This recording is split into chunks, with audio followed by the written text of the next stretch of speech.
From KCRW, this is Nocturne.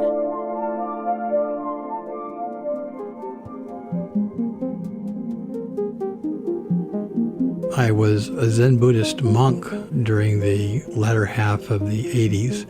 I left that position in 1990, and I, did a lot of different things.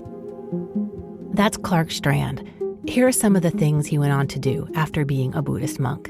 He was the first editor-in-chief of the magazine Tricycle, the Buddhist Review. He founded the Green Meditation Center in Woodstock, New York. He's written for the New York Times, the Washington Post, and other outlets. And he's the author of several books, including Waking Up to the Dark, Ancient Wisdom for a Sleepless Age. His work draws from religion, spirituality, cultural anthropology, and planetary ecology, which is to say he's one of those thinkers who can synthesize ideas from pretty disparate fields to form new ways of understanding the world. He once founded a study group called Koans of the Bible. It was an attempt to get a lot of different kinds of people together in one room to read and discuss the Bible together. Atheists, agnostics, religious people, non-religious people, yogis, Buddhists, Orthodox Jews. And we got all kinds of people showing up on a Thursday night in Woodstock. The group found itself examining environmental issues through the lens of the Bible.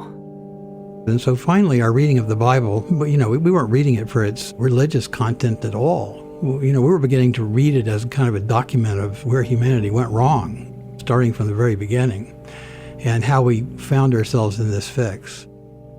According to Strand, part of this fix we found ourselves in has to do with our relationship to the dark. More from Nocturne in a moment.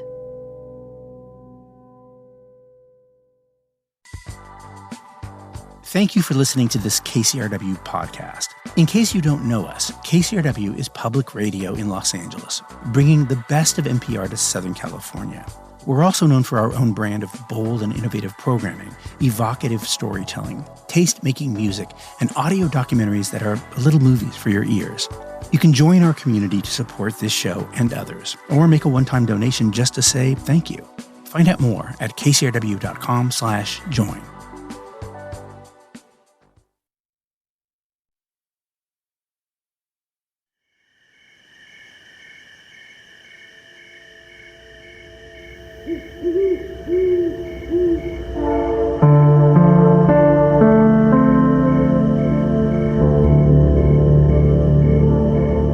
You're listening to Nocturne. I'm Vanessa Lowe.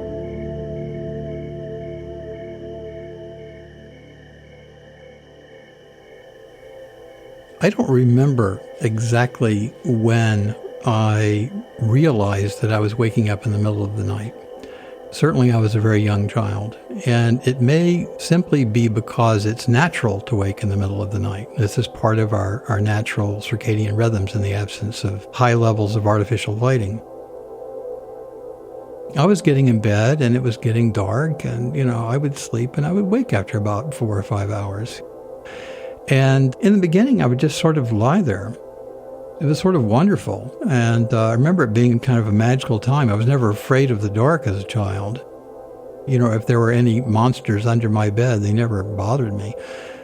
But at a certain point, probably when I was in about 3rd or 4th grade, suddenly I have memories of deciding, well, I'm up.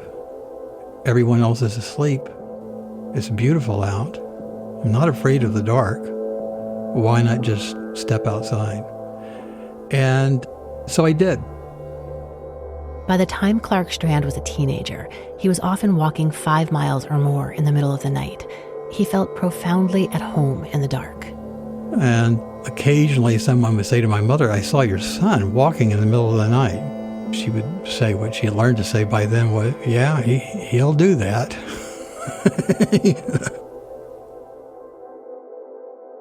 There's a chapter in Waking Up to the Dark called Hour of the Wolf, which Strand describes as the time in the deepest darkness of night when human beings are at their most vulnerable. The hour of the wolf is that time when you've woken up and even the most mundane worries of daily life feel so stressful or frightening that they might crush you. But Strand believes that this funhouse mirror aspect of the night is an anomaly. He describes a time when the rhythm of human life included a natural period of wakefulness in the middle of the night. And he points out that in every religion, there's a long-established tradition involving waking in the middle of the night for some kind of spiritual practice, be it meditation, chanting, or prayer. But so what is the hour of the wolf? What mysterious force causes a time of potential meditative stillness to warp into something so dire and foreboding? Well, the hour of the wolf is what happens to the hour of God when you eliminate the darkness. When you eliminate the dark, when you increase the amount of artificial light, when you keep the lights on at night, when you keep the screens on at night after the sun has gone down, when there's street lights everywhere, the less dark you have to work with, the closer the wolf comes. Now, normally you would think that, okay, a wolf is, since we're speaking in metaphor here, a wolf is frightened, right, of fire. Maybe you're frightened of light, right, it wouldn't come. But the wolf of the hour of the wolf looks for those little pockets of darkness that are left over in this billion-watt world and hones in on them. Because this is a place where human beings are, last little pocket of privacy, a last little pocket of personal identity, sort of untouched and unsullied by the world. This little pocket of vulnerability maybe, and it zeroes in on it. So if you turn off all the lights, or you live someplace very dark like I do, and you give yourself a lot of darkness, what happens is you naturally lie in bed for an hour or so, and then you fall asleep, and then you wake after 4 hours, and you wake to wonder. It's just, there's such a tremendous feeling of peace.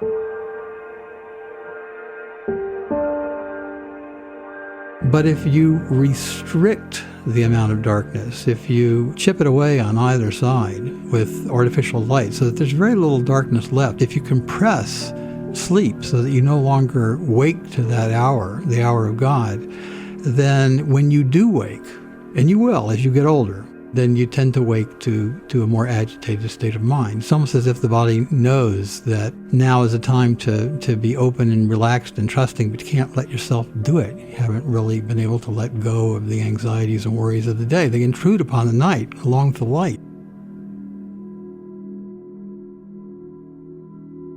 According to Strand, the pervasiveness of the hour of the wolf coincides with the electrification of our world. Societies, in the developed nations of the world at least, and increasingly in all nations where there's a power grid, they have created conditions for work and life in general, whereby we compress our work into 8-hour days, we compress our sleep into 8-hour nights, and that doesn't really work. It doesn't work for our biology. It doesn't work for our genetic programming. When you give yourself too little darkness to work with, it begins to warp your consciousness. Begins to change your whole idea of what's important in life. It's almost like it sort of wears away your soul.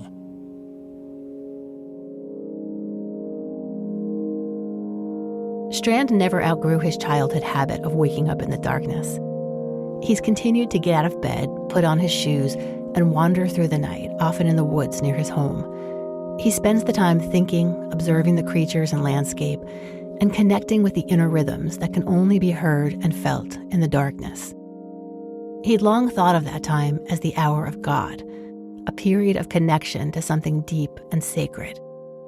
And then, one summer night in June 2011, Strand woke to the darkness and got ready for his regular walk. And I went downstairs, I got dressed as usual, and I went down. I had my hand on the doorknob to go out. It was a very beautiful night, a moonlit night, just, barely this side of cool, just sort of perfect walking weather. My favorite time. It's sort of the sweet spot for walking during the hour of God, the months of June and July. So I was very much looking forward to it. And I put my hand on the doorknob, and I felt a hand on my right shoulder. And I think I knew that there wasn't anyone physically there in the room with me, but I heard a voice, a male voice, speak very directly into my ear. And it said, "Don't go out tonight. Remain calm and be very, very still." Now, I guess some people would be a little freaked out by that, but I've never been freaked out by things that happen in the night, because it's part of, I guess, not being afraid of the dark. But it's also true that I'd never heard a voice before. I don't hear voices. I'm not generally wired that way. But I decided, this was an exceptional event. As much as I wanted to walk, I would do what the voice said.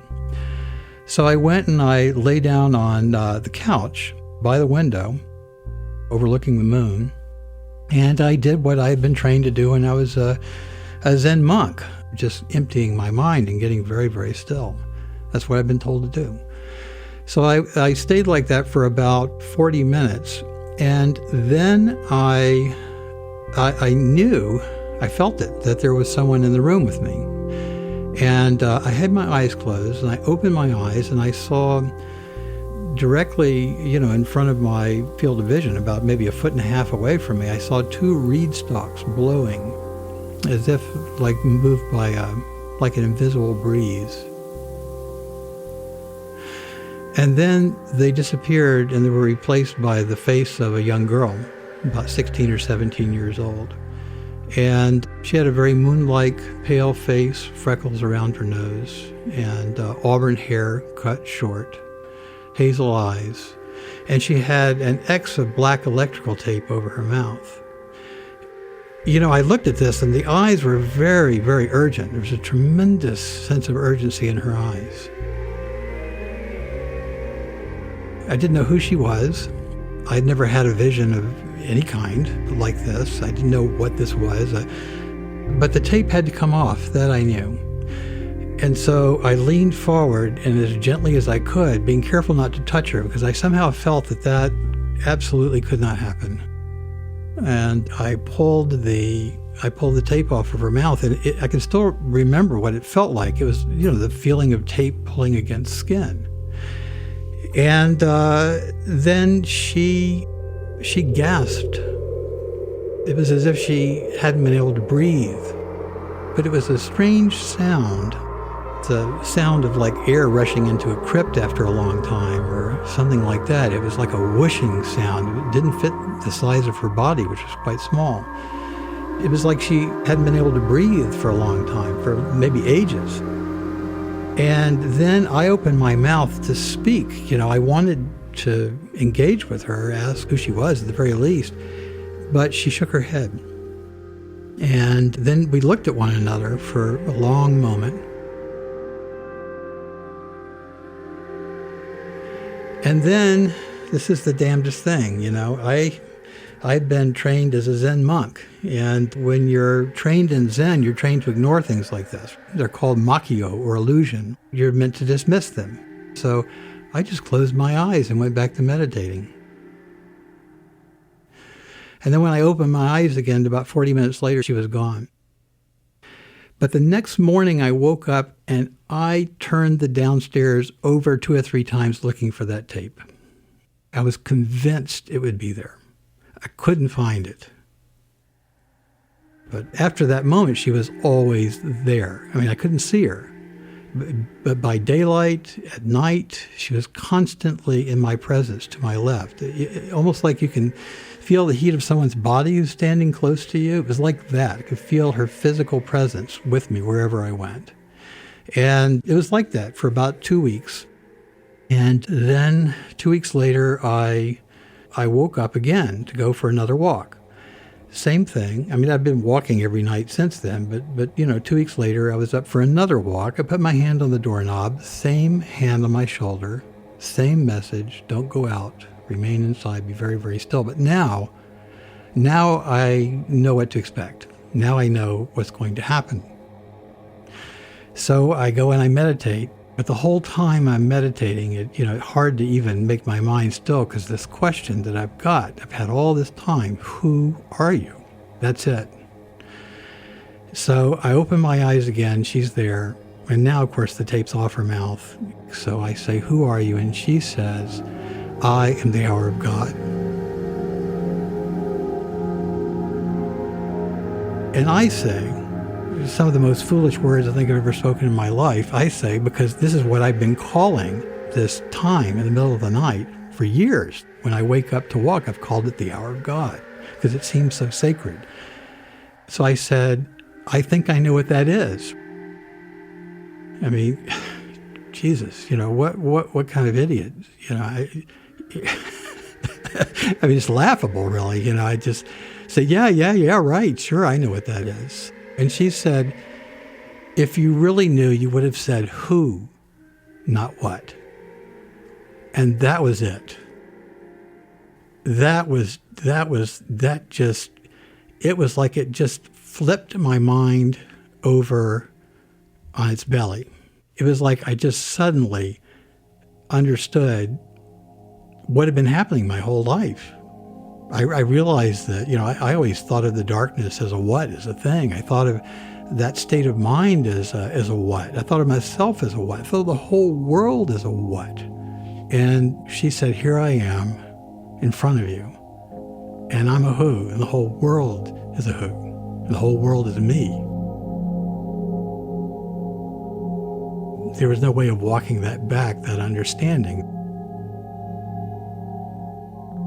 At that moment, I think I realized my life is now changed. Everything changed. I suddenly existed in the world in an entirely different way. And the world existed for me in a completely different way. And I realized that, I was connecting with a state of mind that really my earliest ancestors would have recognized as their birthright and would have understood to be the basis for life and life on Earth. They would have understood this. But that knowledge was lost as we began to live the way we do now. The way we live now, being bathed in artificial light and all that goes along with that. But farther back even than that, to the discovery of fire and the advent of agriculture. Once human beings decided to seize control of the planetary ecology and basically redesign it as a theme park for Homo sapiens, it was just kind of a matter of time before that sort of calculating, solar, rational, mathematical consciousness sort of took over, and we began to live as we do now. We've basically been living the way we live now, minus a few gadgets, for about 10,000 years. I mean, the mindset has remained fairly unaltered for 10,000 years. Now, I'm not talking about indigenous people who lived as hunter-gatherers, but for people who are increasingly beginning to practice agriculture and, more calculated form of horticulture, it's the same basic mindset. This basically says, we're going to feed ourselves rather than letting our mother feed us. We can do better than the planet. We can manage the planet better than the planet can manage the planet. But that presupposes that the planet doesn't know what it's doing. That idea that humans know best how to shape the world, Strand has a name for it: civilization.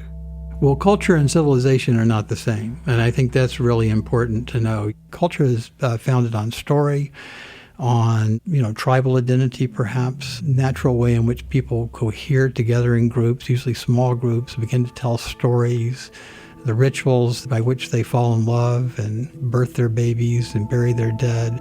These are culture.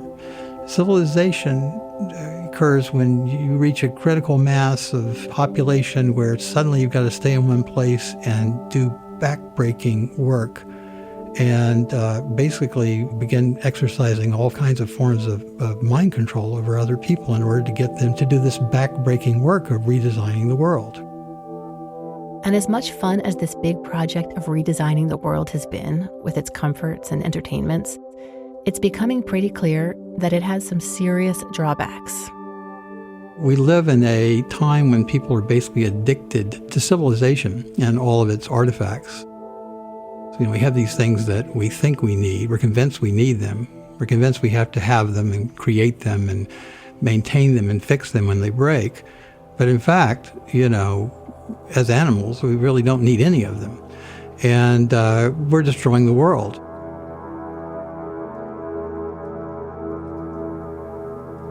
Climate change is the ultimate bottom line.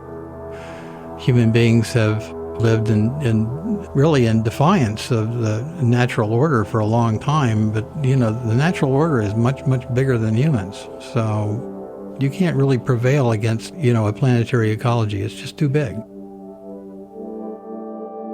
Clark Strand makes a direct connection between the mindset that's gotten us into our current predicament and our relationship to the darkness. We talk about the Enlightenment, and that's seen as a kind of a figurative thing, the belief in science and rationality and the belief that human beings can understand and can control everything. But it's far more literal than that. As we extended the range of what could be clearly seen and known, because it's illuminated from every side, that gives you the illusion that you can control everything. And it just simply isn't true. And the result of all of that illumination is, it has kind of a reciprocal effect on the mind. The more wakefulness you have, the less sleep you have, the more you diminish the personal, the interior, the intuitive, the more you erode the basis for faith. And I'm not talking here about religious faith that has, an object. That's a modern invention anyway. This idea that you believe in certain tenets or you believe in the literal truth of a scripture or something like that. It's a modern invention. It's basically a form of corporate control. It's created by religious institutions to sort of manage the masses and manipulate them. Real faith grows in the dark. It's like a seed under the ground. You can't see it, but it's there. And the warmth of the sun and the water seeping down into it activates it and it begins to grow. And it naturally yearns up towards the light, but it's rooted in the dark. Which brings us back to the hour of God, the lady, as Strand calls her, the girl with auburn hair that appeared to him when he woke in the night. Strand says she's appeared to him and spoken to him many times. He thinks she's ancient and has been present throughout history with many names, one of which is Mary. He writes, Mary herself is the same from one age to the next, the mother who wakes her children in the darkness of the night and holds them at her breast to give them spiritual rest. He sees the literal illumination we've embraced as a forsaking of this ancient knowledge at our core, something he perceives as inherently feminine. As people began to focus on that sort of solar masculine consciousness to the expense of the more lunar feminine side of things, the world began to tip out of balance, way out of balance. We have triggered a sixth mass extinction. This is only the sixth time this has happened in the world's history, and it's the only time one species has brought it upon an entire planet. So I'm always sort of astounded that people think that human beings can go on as they are in the absence of one half of the world's species of plant and animal life, surface plant and animal life. I mean, we're not even talking about the oceans yet, which is another huge, huge issue. So, I'm sort of astounded that people believe that there will be some technological solution to a change that massive and on that scale. We don't think of ourselves as animals. We think that we occupy some sort of virtual realm as if we lived on the internet or something, as if we had already sort of digitalized our consciousness or something like that. But that's far from the case. We're all biological beings. We have to eat. We're born, we die. We pass our genes along to our children. It's the same game. We're playing the same game as the earthworms, and we don't know it. We live in denial of that fact. But I think that there's some part of our brains, some deeply seated part of our brains or our genetic memory or something that sort of looks at the world we're living in now and knows, oh, wow, this really can't continue. I mean, that awareness has been there since the Bible. Look at the Bible. It starts at Genesis and ends in Revelation with the end of the world. And, the seeds of it are sown right there at the very beginning when Adam and Eve are thrown out of the garden and they have to start farming. And where does that story end? The Bible is this big thought experiment that says, what happens when human beings decide to be as gods? To me, that's what the real story of the Bible is. It's a thought experiment that ends up with civilization driving its car off a cliff. Now, I don't think that's what has to happen. There's another way of looking at the world, and that's the way that our ancestors looked at it. And we can recover that if we give ourselves over to this more lunar, more feminine, darker mode of consciousness. The only way out of this catastrophe, according to Strand, involves nothing less than a revolution. We can fight revolutions from now and to the end of the world, whenever that is, and nothing will ever be accomplished. Political revolutions come and go, and they're all more or less alike. The only revolution worth fighting is the one that overthrows human consciousness so that it's no longer in charge of the world, or no longer perceives itself to be in charge of the world. It's actually never been in charge of the world. Otherwise, we wouldn't be poised on the brink of ruin because of global warming and deforestation and mass species extinction and all of these other factors. We wouldn't be in that position if consciousness itself were not the problem. Practically speaking, the revolution that Strand is talking about involves embracing the dark, both literally and on a deeper level. The Dark Revolt, or the Dark Revolution, involves scaling back on electrical lighting, all sources of artificial lighting, and giving your body and your mind the rest and the space that it needs to reclaim its own power and autonomy. It's a very powerful thing to get that back. You don't even realize it's been stolen from you. You don't even realize that your pocket is being picked. It's being picked by Facebook. It's being picked by driving down a road in a car. Just about every activity sort of picks the pockets of the soul in the 21st century. So you don't even realize that that theft is occurring. You don't realize that you're losing anything until you start to get it back. I think one of the most reliable ways to do that is to give yourself more time in darkness. So the very literal answer is to turn out the lights. It's that simple. Do it all at once or do it light by light. For years in our house, when a fixture would break, that would be that. We would just never fix it. We've got all kinds of broken fixtures around our house because, we just didn't need that much light. But then there's also what I call the cultivated dark, and people are doing that already. People are practicing meditation, they're practicing yoga, all kinds of different spiritual modalities for meditation or prayer. These are ways of reclaiming the figurative dark, as it were. And you really have to kind of work it from both ends if you want to reclaim your sanity as a human being. You really have to do both. You have to give yourself more time in the dark, and you also have to cultivate the darkness as a state of mind. You have to be willing to enter into a space of uncertainty. I think the very, very first step is to just close your eyes.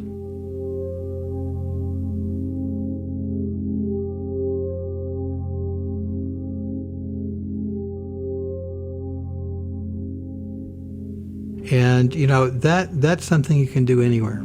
Simply shut your eyes and draw within and find some way to center yourself in your physical body and to know that you're a physical being. The body is very wise. The body does its work naturally. No one has to think about breathing. No one has to think to make their heart beat. This is not outside of you, but you have to recenter yourself. First, know who you are and what you are. You're an animal. A human is an animal. That's what a human being is at the very best. The very best a human being is like a bear, a squirrel, or a dragonfly. That's the best of us, not the worst. So to draw within yourself and to feel those rhythms, the rhythms within you, that circadian rhythm that governs when we wake and when we sleep, that internal rhythm, that heartbeat, it's like the heartbeat of the world.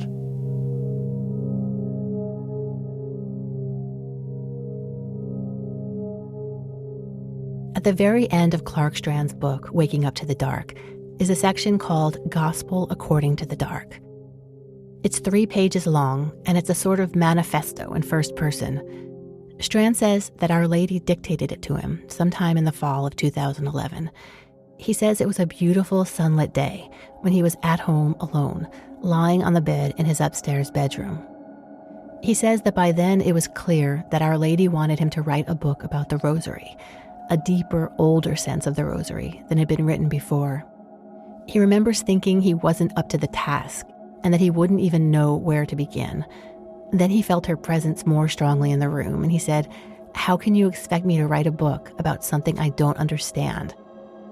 As soon as he uttered those words, she was there, standing beside the bed. Then she placed her hand on his chest, and he covered it with his. When she released his hand, she said, "Now write." Strand says there must have been a pen and notebook by the bed, because an hour later, the Gospel according to the Dark was complete. He says he has no memory of writing it down, but the handwriting is his, and all of the words are hers.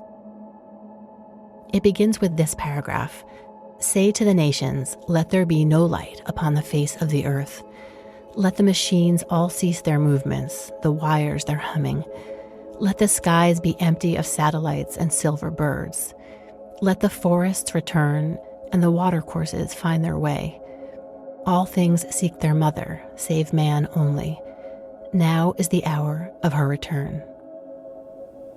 I think the way it ends is telling. It says, "The Gospel according to darkness, in whose womb is the birth of stars. Would you lift the edge of my robe to seek my wonders in the constellations?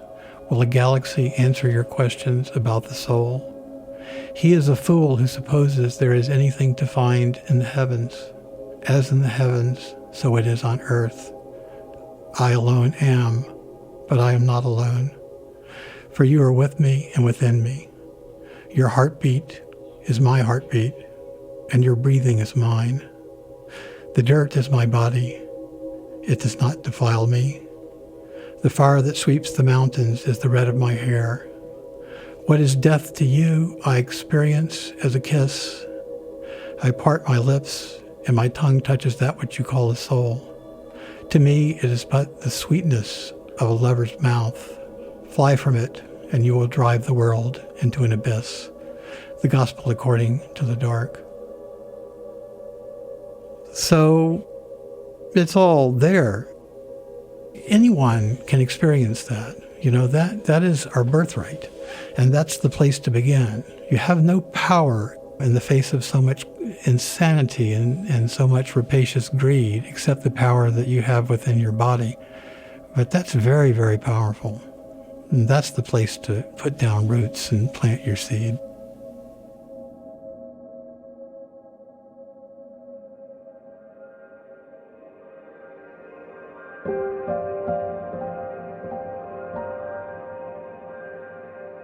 You've been listening to Nocturne.